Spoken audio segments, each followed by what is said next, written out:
आमे आसी पहुँचिले अष्टम स्कंध पंचम अध्याय। तेबे अध्याय प्रवेश करने पूर्वर आजिर नीति श्लोक एहिपरि अछंती। लोभ पापस्य बीजं हि मोह हिश्च तस्य मूलं असत्य तस्य स्कंदो वै माया शाखा सुविस्तर। जदि ए श्लोकटी को आमे सहजरे बुझिबाक इच्छा करिबा अर्थ तो एहिपरि हेबे। प्रकृत रे पापर मंजीटा केउंटी? शास्त्र कहउचंती लोभ पापस्य बीजं हि। बीज कहले मंजी। लोभ हेउछि समस्त पापर मंजी। यदि मंजी आसिला मूल मध्य आसिबो। यार मूल किए? मोह हिश्च तस्य मूलम। तार मूल अर्थात पापर मूलटे हेउछि मोह। गंडी किए? असत्य। शाखा किए? ना माया। एक कथा कहला बेले गोटे सुंदर भजन मने पड़ुछि, आपण माने भी शुणिथिबे। भजुथा गोविंद नाम बेल जाउछि। भजुथा गोविंद नाम बेल जाउछि। ओरिसाजी षडरिपु ओरिसाजी षडरिपु सारी देउछि। बेल जाउछि। भजुथा गोविंद नाम बेल जाउछि। मनीष तो भितरे तुझे काम क्रोध लोभ मोह मद माश्चर्य परी छटे रिपु को बंचई रखिछु। एवं ए भितरे जो बंची रही छ रिपु, जेपरी परिबा भितरे थिबा पोक परिबा को नष्ट करि दिए। फूल भितरे थिबा कीट फूल को भ्रष्ट करि दिए। ठीक सेमती आम भितरे थिबा ए षडरिपु आम जीवन को विपथगामी करि दिए। एवं ए छ रिपु भितरे लोभ गोटिए। जदि मन भितरे प्रश्न आसिबो से लोभर संज्ञा कौन? दृष्ट्वा परद्रव्यादिषु नेतुम जो हृदि इच्छति सलोभ इति विज्ञेय सर्वधर्म पघातक।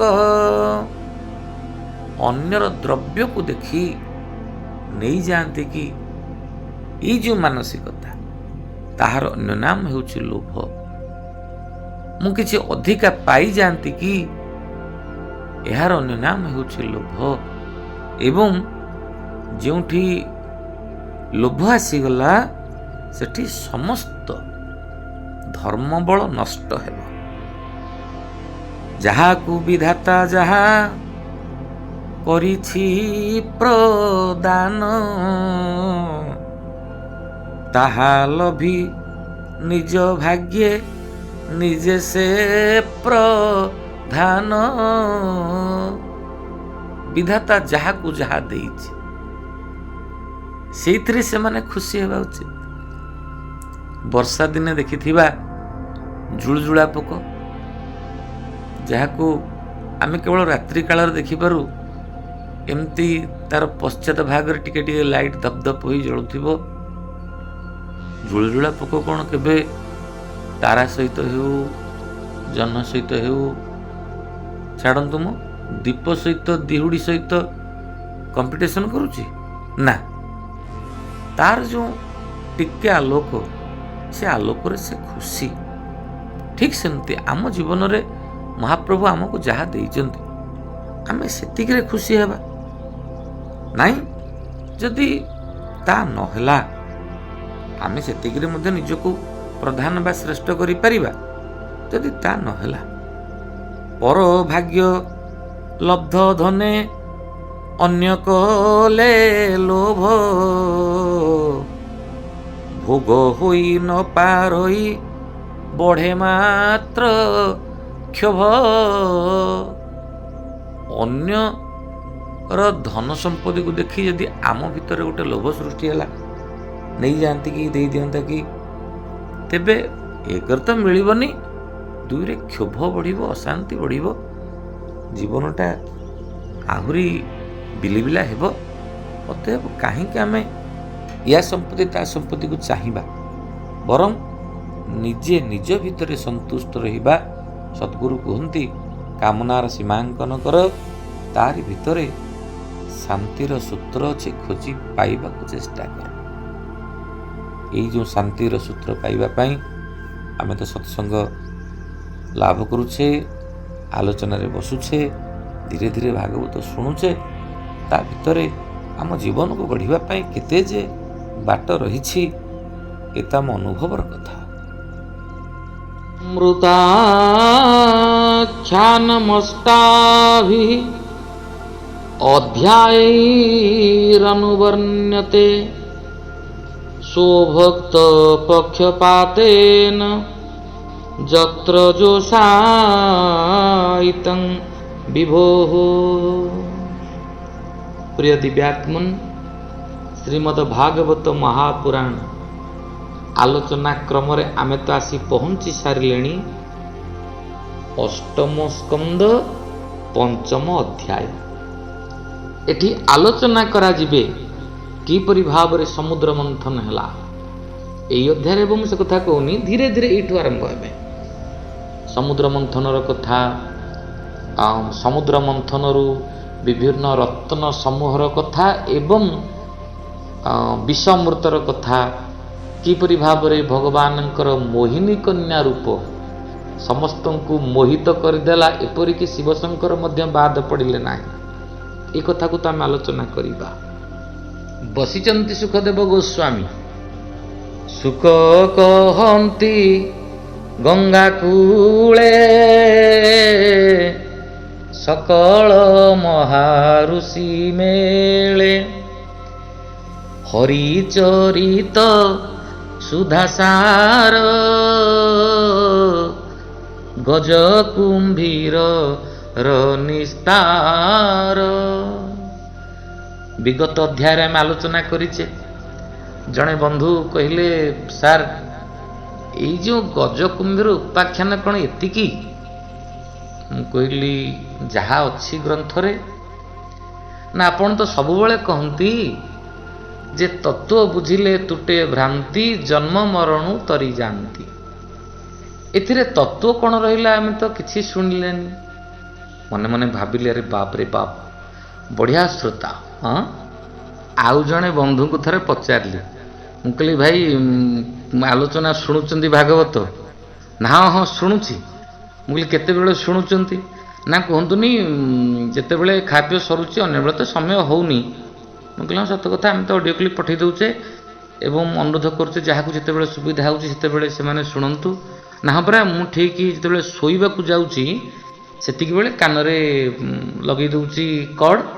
आउ तापरे ना, तापरे आउ कोन कथा तो शुणु शुणु निद हो जाउची, गला काम तुटिला। मु कहली आपण तेबे शुणुचंती केतेबेले, केतेटा क्लिप शुणुचंती ना? ता भी कहि परिबे। मने मने हसिली। मु कहली जा हो, श्रोता खोजु खोजु मते श्रोता मिली गले। जदि जड़े लोक कथा शुणु शुणु सोई पड़िले, हाँ हौ से भी चलिबो। आग्रह रही एपर्यंत बंधु ग्रुप छाड़ी नाहंती, सेटा होची बड़ कथा। हौ आमे गोटे कथा मन रखिबा आज्ञा, कथा भितरे कथा न थाए, କଥା ଭିତରେ ତାର ଗୋଟିଏ ତତ୍ତ୍ୱ ଥାଏ। ଏଇ ଯେଉଁ ଗଜ କୁମ୍ଭୀର ଉପାଖ୍ୟାନ ଅଭିରାମ ପରମହଂସ ସୁନ୍ଦର କଥା କହିଛନ୍ତି। ଏ ଜୀବ ଅଟଇ ଗଜେନ୍ଦ୍ର ମୋହରୂପୀ ମଗର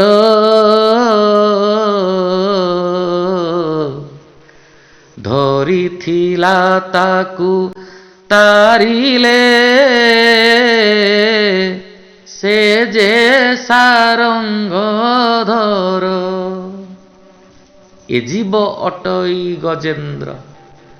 ମନେ ରଖିବା ପ୍ରିୟ ଦିବ୍ୟାତ୍ମନ, ଯେପରି କୌଣସି ଜଣେ ମାର ମଥାରେ ସିନ୍ଦୁର ସଧବାର ପ୍ରତୀକ, ଠିକ୍ ସେମିତି ଆମ ଆଲୋଚିତ ଗଜେନ୍ଦ୍ର ହେଉଛନ୍ତି ଜୀବର ପ୍ରତୀକ। ଜୀବ କହିଲେ ମୁଁ ମୋତେ ମଧ୍ୟ ମିଶେଇକରି କହୁଛି, ଆମେମାନେ ସମସ୍ତେ ଗୋଟିଏ ଗୋଟିଏ ଗଜ। ସଂସାର ରୂପକ ସରୋବର ଭିତରେ ମାୟାର ବଶବର୍ତ୍ତୀ ହୋଇ କେତେ କ୍ରୀଡ଼ା ନ କରୁଛେ ସତରେ କହିଲେ? ଆମେ କ'ଣ ବୁଝିପାରିଛେ? ଭାଇ ବୋଲ ବନ୍ଧୁ ବୋଲ ସମ୍ପଦର ସାଥୀ, ଜୀବ ଗଲା ବେଳେକା ଗୋବିନ୍ଦ ସାରଥୀ। ଗଜ ସେଦିନ ଯେମିତି ବରୁଣ ସରୋବର ଭିତରେ ପ୍ରବେଶ କରି ନିଜର ପ୍ରିୟାମାନଙ୍କ ସହିତ ଅତ୍ୟନ୍ତ ଉନ୍ମାଦିତ ହେଉଥିଲା, ଆମେମାନେ ଠିକ୍ ସେମିତି ଏ ସଂସାର ରୂପକ ସରୋବର ଭିତରେ ସ୍ୱଜନମାନଙ୍କ ସହିତ ଅତ୍ୟନ୍ତ ଭାବ ବିହଳିତ ହୋଇ କ୍ରୀଡ଼ାରତ ଅଛେ। ଆମେ ଭୁଲି ଯାଇଛେ ଯେକୌଣସି ମୁହୂର୍ତ୍ତରେ ଯେକୌଣସି ଅଘଟଣ ଘଟିଯାଇପାରେ। ଏ କୁମ୍ଭୀର କିଏ? ଏ ଜୀବ ଅଟଇ ଗଜେନ୍ଦ୍ର ମୋହରୂପୀ ମଗର। ଅଭିରାମ ପରମହଂସ ଲେଖିଛନ୍ତି ମଗର ଏକା କଥା। ଆମେ ଯଦି ତାକୁ କୁମ୍ଭୀର ଜ୍ଞାନ କରିବା କିଛି ଅସୁବିଧା ନାହିଁ। ଅବଶ୍ୟ ଜୀବବିଜ୍ଞାନୀମାନେ ମଗର କୁମ୍ଭୀର ଟିକିଏ ପାର୍ଥକ୍ୟ ବୁଝନ୍ତି, ଆମେ ଯୁକ୍ତତର୍କ ଭିତରେ ପଶିବା ନାହିଁ। ଏଇ ଯେଉଁ କୁମ୍ଭୀର ହେଉଛି ମୋହର ପ୍ରତୀକ।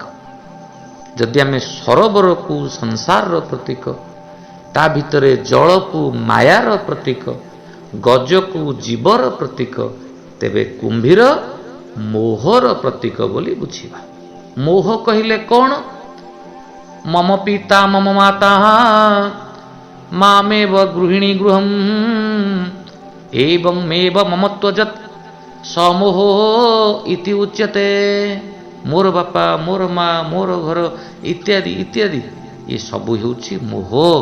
ଏ ମୋହଟା ଏମିତି ଗୋଡ଼କୁ ଭିଡ଼ି କରି ଧରିଥାଏ ଯେ ଆମେ ଆଉ ନା ତୀର୍ଥ, ନା ବ୍ରତ, ନା ପର୍ବ, ନା ପାର୍ବଣ, ଆମେ ସେସବୁରେ କେବେ ବି ମନୋନିବେଶ କରିବାକୁ ଇଚ୍ଛା କରୁନା। ସେଇଥିଲାଗି ଧୀରେ ଧୀରେ ଧୀରେ ଧୀରେ କାଳ ଆସି ପହଞ୍ଚିଯାଏ, ଆୟୁଷ ମଧ୍ୟ ସରିଯାଏ। ପ୍ରକୃତରେ ଯେତେବେଳେ ବିପଦ ଆସି ପହଞ୍ଚିଯାଏ, ସେତେବେଳେ ସତରେ କିଏ ସାହାଯ୍ୟ କରେ କହିଲେ? ଏଇ ଗଜେନ୍ଦ୍ର ପାଖରେ କ'ଣ ତାର ପ୍ରିୟ ପରିଜନ ନଥିଲେ? କେହି ମଧ୍ୟ ସାହାଯ୍ୟ କରିପାରିଲେ ନାହିଁ, କେହି ମଧ୍ୟ ଉଦ୍ଧାର କରିପାରିଲେ ନାହିଁ। କିଏ ଉଦ୍ଧାର କଲା? ମହାପ୍ରଭୁ। ଯେତେବେଳେ ଗଜ ହାତ ଟେକିଦେଲା ନିଃସହାୟ ଭାବରେ, ମହାପ୍ରଭୁଙ୍କ ନିକଟରେ ନିବେଦନ ରଖିଲା, ଠାକୁରେ ଆହେ ଦୀନ ବାନ୍ଧବ ମୋତେ ଆପଣାର କରିନିଅ, ମୋତେ ଆପଣାର କରିନିଅ।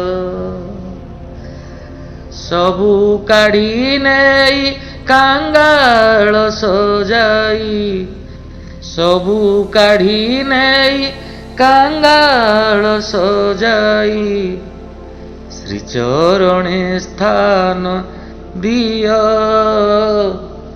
ମୋତେ ଆପଣାର କରିନିଅ।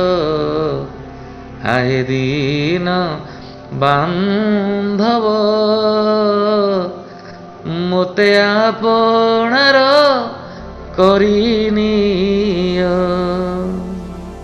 ଅନୁରୂପ ଭାବରେ ଯେତେବେଳେ ଏଇ ଆମେମାନେ ଯେତେ ସବୁ ଜୀବ ସମୁଦାୟ ରହିଛେ, ଆମ ଅନ୍ତର କାନ୍ଦିବ ଯେତେବେଳେ ଆମେ ମହାପ୍ରଭୁଙ୍କ ନିକଟରେ ନିବେଦନ ରଖିବା, ପ୍ରଭୁଏ ଗର୍ବ ଅଭିମାନ ହିଂସା ଦ୍ୱେଷ ମାନ ସବୁ କାଢ଼ି ନେଇ ଦିଅ ପଦେ ସ୍ଥାନ।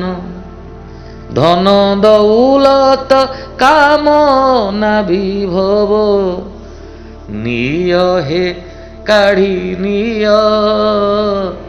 ମୋତେ ଆପଣାର କରିନିଅ। ଆଏ ଦୀନ ବାନ୍ଧବ ମୋତେ ଆପଣାର କରିନିଅ। କିଛି ଦରକାର ନାହିଁ ପ୍ରଭୁ, ତୁମରି ଆଶୀର୍ବାଦ ହିଁ ଏକମାତ୍ର ମୋର କାମନା ହେଉ। ତୁମର ସାନ୍ନିଧ୍ୟ ହିଁ ମୋର ଏକମାତ୍ର ବାସନା ହେଉ। ତୁମରି ସେବାରେ ଜୀବନ ସରିଯାଉ, ଏମିତି ଗୋଟିଏ ସ୍ୱପ୍ନ ପ୍ରତି ମୁହୂର୍ତ୍ତରେ ମୋ ଆଖିରେ ଆସୁଥାଉ, ମୋ ଚିନ୍ତା ଚେତନାରେ ଜାଗ୍ରତ ହେଉଥାଉ। ଜୟ ଶ୍ରୀକୃଷ୍ଣ।